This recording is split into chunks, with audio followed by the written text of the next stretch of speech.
Dernière édition de Métro News pour la semaine. Bonsoir à toutes et à tous. Très ravi de vous retrouver. Au sommaire de l'actualité, changement à la tête de la police nationale. L'ancien responsable de l'institution policière à Monormil a été nommé directeur général par intérim de la PNH pour remplacer Franz Elbé. Après l'installation du nouveau gouvernement, plusieurs secteurs exhortent l'équipe au pouvoir à agir rapidement pour résoudre les problèmes de la population.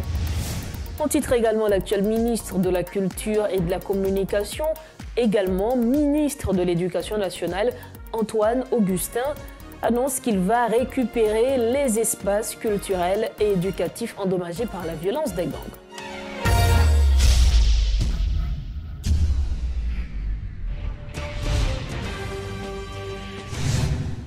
Bienvenue au développement de ce journal. Deux nouvelles nominations ont été effectuées au sein du gouvernement. Le citoyen Camille-Édouard Junior est nommé secrétaire général de la primature avec rang de ministre selon l'arrêté nommant l'ancien ministre de la Justice à ce poste. Il succède ainsi à l'ancien député Jude-Charles Faustin. Par ailleurs, l'arrêté de nomination de Nesmi Maniga, ancien ministre de l'Éducation nationale, souvent critiqué, a été publié dans le Moniteur ce 14 juin. M. Maniga devient directeur de cabinet du Premier ministre Gary Coney, également avec rang de ministre. Avec ces nominations, le Dr Coney commence à s'entourer de ses collaborateurs immédiats pour relever les défis actuels. Entre-temps, un changement à la tête de la police nationale a eu lieu.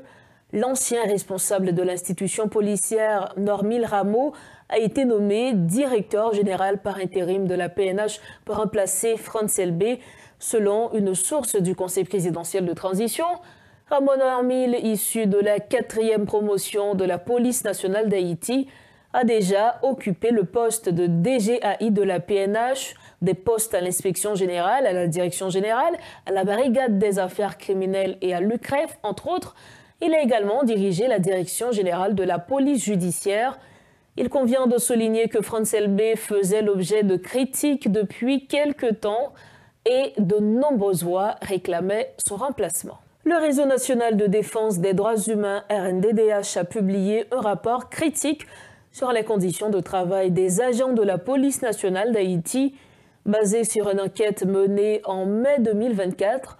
Le rapport révèle que 92% des policiers sont insatisfaits de leur salaire, souvent irrégulier, et qu'une majorité manque de matériel adéquat et de couverture de santé efficace. De plus, 95,5% n'ont pas accès à une assistance psychologique et 33% ont été victimes d'accidents graves en service. Entre 2015 et 2023, 303 policiers ont été tués et 20 autres entre janvier et juin 2024. Les agents recommandent des mesures pour améliorer leur salaire, leurs conditions de travail, soulignant l'urgence de réformes pour renforcer la performance et la protection des forces de l'ordre. L'actuel ministre de la Culture et de la Communication, également ministre de l'Éducation nationale, Antoine Augustin, a exprimé sa détermination à récupérer les espaces culturels et éducatifs endommagés par la violence des groupes armés. Il a notamment mentionné le Théâtre national, l'ENART et la Bibliothèque nationale. Antoine Augustin a également souligné que la relocalisation du bureau central du ministère, situé à Bois-Vernat, est une préoccupation majeure.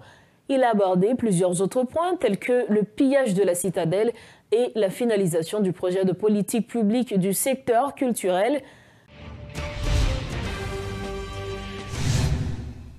Après l'installation du nouveau gouvernement, plusieurs secteurs exhortent l'équipe au pouvoir à agir rapidement pour résoudre les problèmes de la population. Parallèlement, la structure dénommée NUPAP Complice, un regroupement de jeunes, estime qu'il faut donner du temps au Premier ministre Gary Coney pour mener à bien les grands chantiers de cette transition. Pour commenter l'actualité politique de ce vendredi, nous avons le privilège d'accueillir sur le plateau de Métro News ce soir Ricardo Fleuridor, porte-parole de NUPAP Complice. Monsieur Fleury-Dor, bonsoir, bienvenue sur Plateau Metro News. Bonsoir Madame Ousbeline Barthelemy, bonsoir avec tous les téléspectateurs, téléspectatrices et émissions Metro News. C'est un énorme plaisir encore une fois après-midi pour me avec nous pour me répondre aux questions, surtout dans ce qui a passé dans le pays. Justement, nous parlons bien pour nous commenter l'actualité politique là ensemble. Nous connaissons mercredi qu'il y a une installation, nouveau gouvernement qui fait parmi eux 14 ministres, il y a 4 femmes là-dedans. Et surtout, de nouvelles têtes, de nouveaux visages, nous avons l'impression tous ces jeunes. Est-ce que, ou même tout M. Fleury-Dor, vous avez l'impression que, je veux dire, c'est la jeunesse est au pouvoir? Bon, moi, mal plus loin, je pense que la question de dépasser la jeunesse est liée avec une alternance politique. Je pense que M. Kony, c'était capable de dire message, il était envoyé dans un audio, qu'il était partagé en vidéo, qu'il était partagé à travers les réseaux sociaux, qu'il était mentionné l'aspect femmes avec jeunes qui sont compétents pour permettre qu'ils viennent intégrer le nouveau cabinet ministériel là. Et jusqu'à présent, nous attendons parce que nous avons de nouveaux visages, de nouvelles têtes. Nous attendons que M. Kony fait des choix rationnels. Nous allons continuer à prouver que c'est des choix rationnels pour nous santé faire de eux, pour permettre que nous voyons l'autre image de l'État que nous perdons depuis un certain temps. Et qui attend nous-mêmes au niveau de secteur jeunesse, là, par exemple, vis-à-vis de nouveaux gouvernements ça? Bon, attends-nous, c'est faire un bagage qui est nouveau, venir avec de nouvelles perspectives pour la société, venir avec de nouvelles initiatives pour permettre que dans le gouvernement, pour ne pas seulement arrêter pour une question de jeunes, une question de qui ça jeune, qui a porté en termes de bagages académiques et intellectuels, aspect technique, parce que je dis là, nous avons besoin de techniciens. Et nous ne pouvons pas lier là seulement avec la question de l'âge sans que compétence, parce que ça nous veut dénouer là, nous avons besoin de plus de compétences et à tous les niveaux, dans toutes les tranches d'âge dans le gouvernement. Alors nous connaissons que le gouvernement ça va gagner pour travailler sur un plus gros chantier qui c'est question insécurité, notamment pour résoudre le problème d'insécurité que le pays a fait face depuis quelques temps déjà. Et je dis, gagner un nouveau directeur dans tête PNH justement, qui c'est M. Normil Rameau. Qui réaction par rapport avec remplacement ça? Bon, nous félicitons le gouvernement ensemble avec CPA qui prend l'initiative ça parce que nous pensons le temps pour remplacer tête la police. Même si pour nous, nous pensons que la police là, c'est une volonté politique qui pour drainer, c'est pas seulement changer le monde dans tête qui a fait le bon résultat.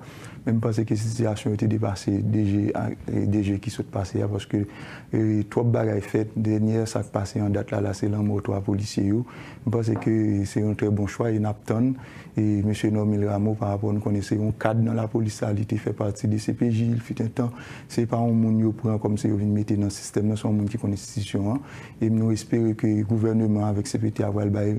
Normil Rameau tout moyen nécessaire pour être capable de former les policiers, pour être capable plus de moyens pour combattre le banditisme parce que le problème de sécurité c'est un plus gros problème là parce que je dis à toute population presque crispée dans la caillou, pas qu'à circuler ou pas qu'à marcher. Et je pense que c'est une très belle initiative que le gouvernement a CPA prend dans notre pays, je dis. Donc c'est une très belle initiative que nous-mêmes au niveau de Peuple Complice, nous, ouais, que le gouvernement prend. Merci infiniment, M. Ricardo Fleury-Dor. Merci, Mme Ousbeline, c'était un plaisir. Pour notre tour. Voilà, c'est avec nous Ricardo Fleury-Dor, porte-parole de nos Peuple Complice.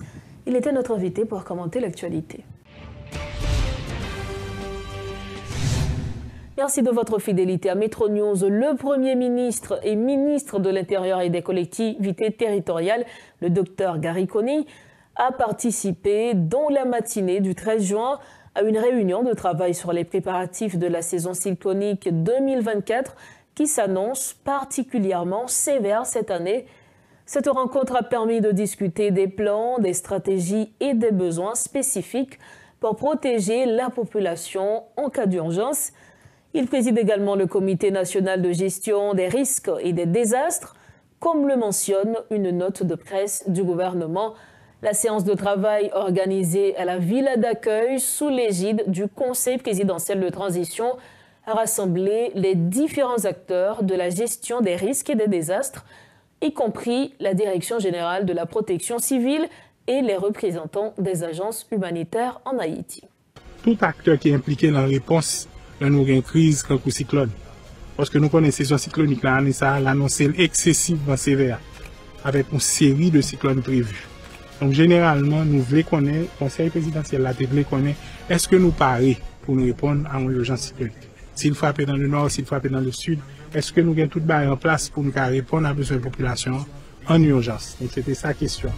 Et direction rencontrer nous, il expliquer nous mes plans, mes stratégies, mes approches, mes ça le besoin, mes ça le manquer pour nous-mêmes nous assurer. C'est tout acteur qui est impliqué dans la coordination urgence.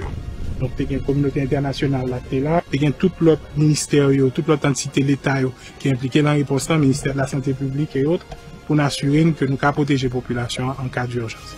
Autre point de l'actualité, la célébration du 75e anniversaire de Radio et Télé Caraïbes a lieu ce vendredi à la Maison des Radios à Pétionville. Le directeur de la programmation de l'institution, Marc Brégard-Anderson, a saisi l'occasion pour expliquer que le contexte sociopolitique du pays a des répercussions sur le fonctionnement de Caraïbes FM et de nombreuses autres stations à travers la capitale. Malgré cette crise, l'équipe est plus motivée et déterminée que jamais à célébrer cet anniversaire. Pratiquement, nous ne sommes pas supposés fêter la côté nous, côté hébergé nous, nous sommes supposés fêter avec les amis, avec la population, les gens qui vivent dans le Chaval, même avec nous. Mais le contexte politique là fait que nous déplacer, le contexte politique là fait que nous pas dans la même position, nous pas la caille, nous pas dans le centre culturel, nous pas dans le studio, nous pas dans le local. Donc c'est avec un sentiment double. D'abord d'interrogation qui n'a pas tourné la caille dans Chavannes, mais avec tout, nous obligés de fêter parce que il y a des gens qui passent avec nous, par exemple Métropole passe avec nous, mais il y a des amis qui passent avec nous. Donc c'est avec ces deux sentiments, et sentiments de questionnement et sentiments d'admiration. Au fait, Caraïbes, ce que non, mais qui t'aime dire, nous avons des méthodes. Méthode nous gagnons, c'est d'abord l'interpénétration générationnelle.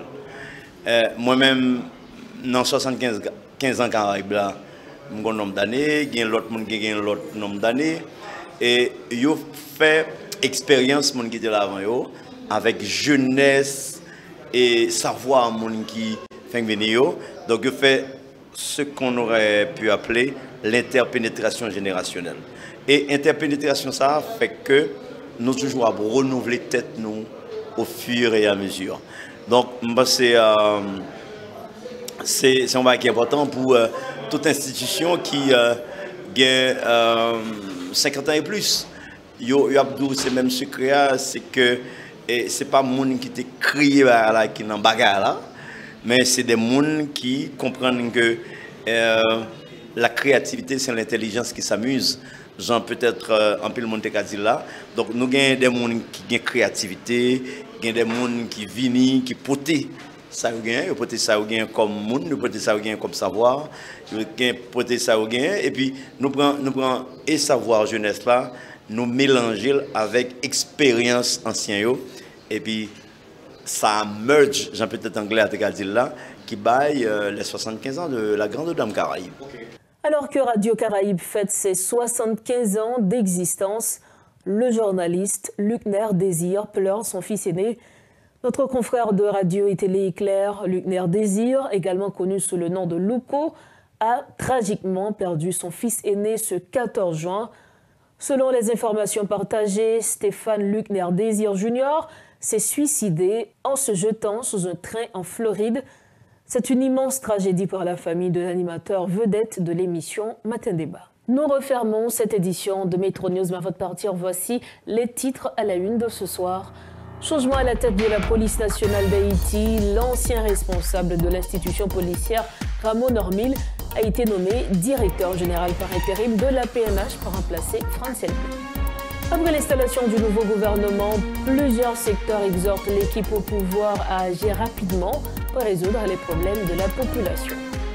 Et puis l'actuel ministre de la Culture et de la Communication, également ministre de l'Éducation nationale, Antoine Augustin, annonce qu'il va récupérer les espaces culturels et éducatifs endommagés par la violence des gangs. C'est ainsi que nous refermons cette édition de Métro News. Merci infiniment à chacun de vous de l'avoir suivi. Merci d'avoir été avec nous durant toute la semaine. C'est le week-end. profitez bien de la vie et surtout rejoignez-nous sains et saufs lundi prochain, toujours sur Télémétropole. Bonsoir.